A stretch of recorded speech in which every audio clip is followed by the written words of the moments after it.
I was in the kitchen when the front door closed behind the rest of the family. It was one of those rare weekends where everyone was out for the day. My parents had gone to visit some relatives, and my stepbrother Alex had stayed behind, claiming he had a lot of schoolwork to finish. It wasn't unusual for me to be alone with Alex, but something about today felt different. There was a certain stillness in the house that made every sound, even the faintest, seem louder than usual. I busied myself with making lunch, trying to ignore the weird feeling in my stomach. Alex had been acting a little distant lately, more than usual. We had never been particularly close, but after our parents got married a few years ago, things always felt tense between us. I had just finished chopping some vegetables when I heard him walking down the stairs. His steps were slow and deliberate, like he was thinking about something. He appeared in the doorway, leaning against the frame. "Hey, Jess," he said casually, but there was an edge to his voice that I couldn't place. "What are you making?" "Just some pasta," I replied, trying to keep my tone light. "Want some?" "Sure," he said, but instead of walking away like he usually did, he stayed, watching me with a strange expression. I could feel his eyes on me as I moved around the kitchen, and it made me nervous. "Is everything okay?" I finally asked, turning to face him. He had that look on his face again, the one I'd noticed over the past few weeks, but never dared to question. "Yeah, why?" he smirked, but there was no humor in his eyes. "You seem a little on edge." "I'm fine," I lied, focusing back on the task at hand. Suddenly he walked over to the counter and stood close, too close. I could smell his cologne, fresh and a little overwhelming in the small space. "You know," he started, his voice low, "it's just the two of us here today." There was a pause, and I didn't dare look up at him. No parents, no interruptions. I swallowed hard, my pulse quickening. "Yeah, I know," I said, keeping my voice steady, but I couldn't hide the tension. The air between us grew heavy. I turned off the stove and started to plate the food, but my hands were shaking slightly. I wasn't sure where this was going, and a part of me didn't want to find out. But another part of me, one I wasn't proud of, was curious. Alex reached out and brushed my arm lightly, and even though it was the slightest touch, it sent an unexpected jolt through me. I stiffened. "What's up with you?" I asked, half joking, trying to diffuse whatever this was. But instead of backing off, he leaned in closer. "I've been thinking about you a lot lately," he said quietly, his voice almost a whisper now. The words hung in the air like an unspoken promise, and suddenly I realized where this was going. "Alex, don't," I said, my voice trembling slightly. His eyes darkened, and for a split second, I wasn't sure what he was going to do next. "I'm just saying," he continued, a sly smile playing on his lips. "It's just the two of us here. What's the harm in talking?" But it didn't feel like talking was what he had in mind. I stepped back, putting some distance between us. The kitchen suddenly felt too small, and the space between Alex and me seemed suffocating. His words were playful on the surface, but there was something darker underneath, something that made me feel like I was standing on the edge of a cliff. "Talking, huh?" I said, trying to regain control of the situation. I forced a laugh, but it came out shaky. "What exactly do you want to talk about, Alex?" His eyes flickered with something I couldn't quite read, but he didn't respond right away. Instead, he took another step toward me, closing the gap once more. My heart raced, and I could feel the tension thickening. "Come on, Jess," he said, his tone soft but insistent. "You know what I mean." I turned away, grabbing the plates I'd set aside. I could feel his presence behind me, looming like a shadow. I needed to get out of the kitchen, away from the intensity of the moment. "I'm going to take this to the living room," I mumbled, trying to sound casual. I didn't look back as I walked out, but I could hear him following me. As I set the plates down on the coffee table, Alex plopped onto the couch, his eyes never leaving me.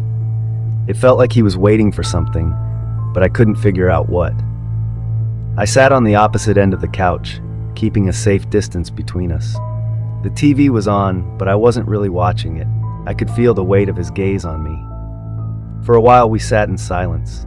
I could hear the faint ticking of the wall clock, each second passing by, painfully slow. I could feel the tension simmering between us, unspoken but undeniable. "Do you ever think about what things would be like if we weren't related?"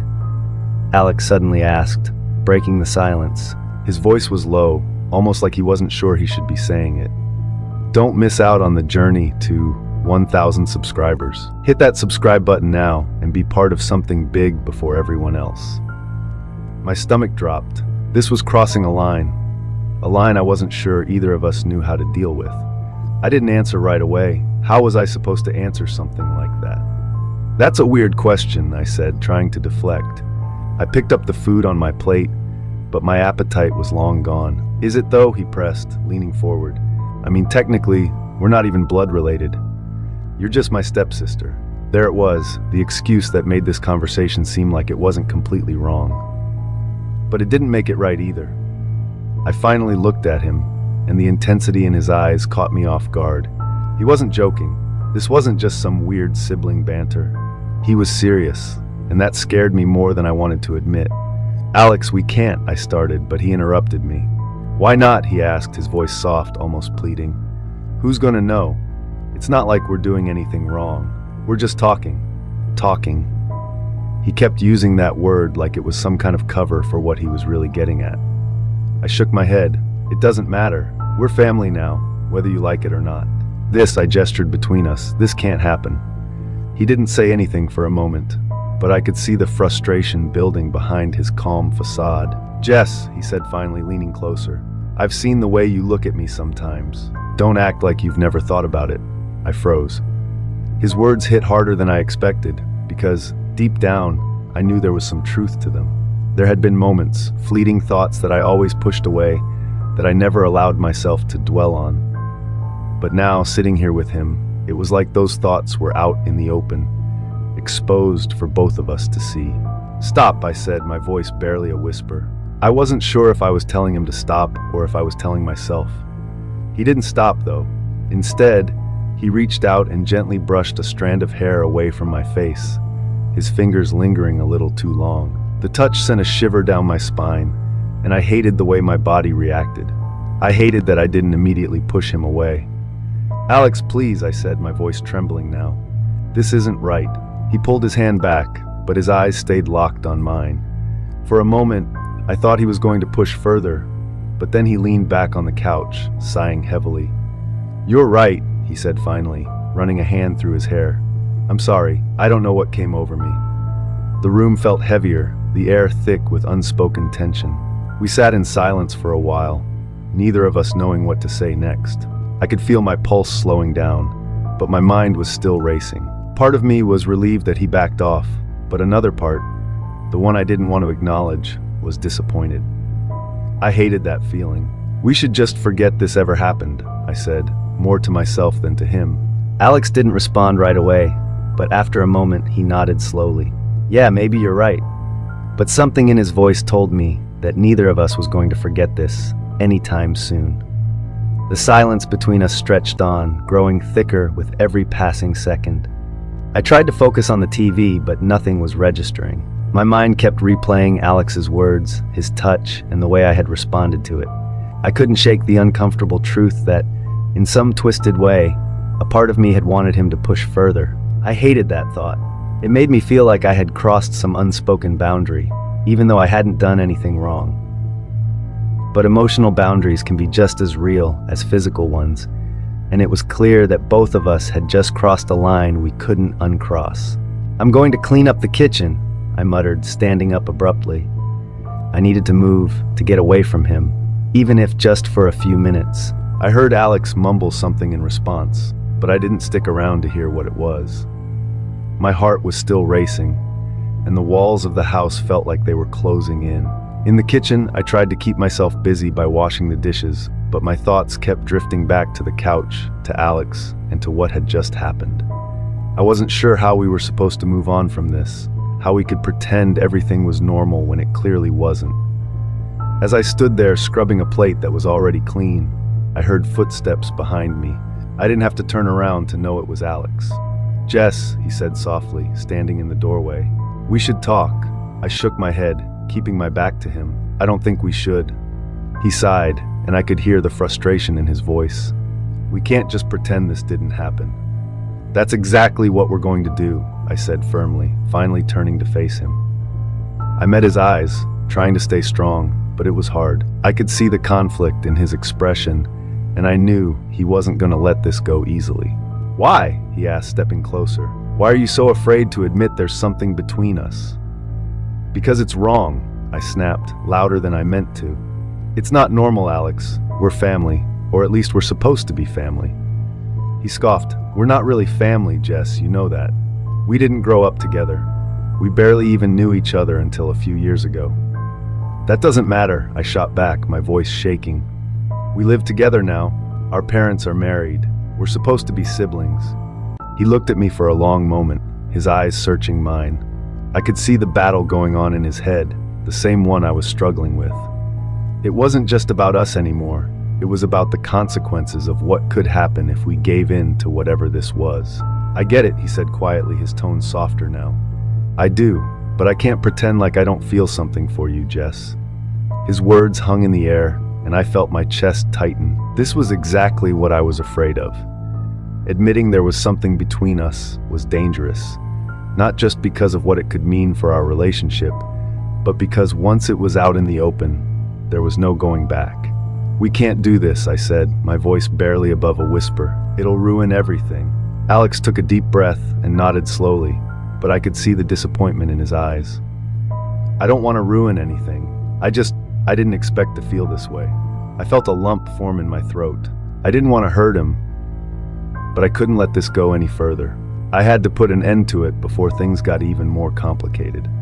"We need to stop," I said firmly. "Whatever this is, whatever you think it could be, it's not real. We're just confused because we've been stuck in the same house for so long.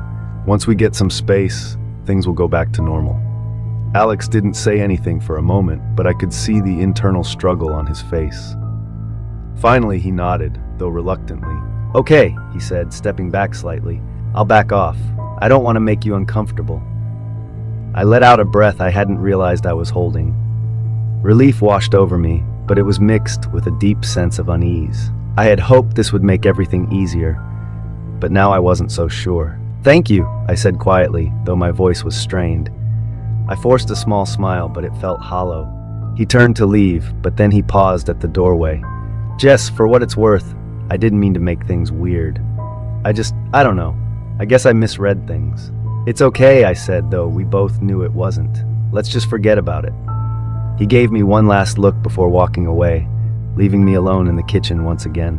As soon as he was gone, I leaned against the counter, my head spinning. I had stopped whatever was happening between us, but I couldn't shake the feeling that this wasn't over. There was something unresolved, something that still lingered in the air between us.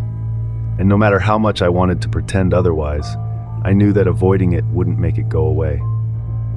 Days passed, and Alex and I settled into a fragile silence. We both avoided talking about what had happened, but the tension between us lingered like a storm waiting to break. Every time our paths crossed in the house, it felt like the air grew heavier, like something unsaid was pressing down on both of us. One evening, I was in my room when there was a soft knock on the door. I knew it was him before he even spoke. "Jess, can we talk?" His voice was hesitant, careful. I hesitated, but finally I opened the door just a crack. "About what?" I want things to be okay between us," he said quietly. "I don't want things to be weird forever." I nodded, unsure of what to say. "Yeah, me too." We stood there for a moment, neither of us moving. Then, without saying anything else, he nodded and turned to leave. As he walked away, I felt a strange sense of finality settle over me. Whatever had been brewing between us was over, and even though there was still tension, it was clear that we had both decided to move on. And in that quiet moment, I realized that sometimes the things we don't say can be louder than the ones we do.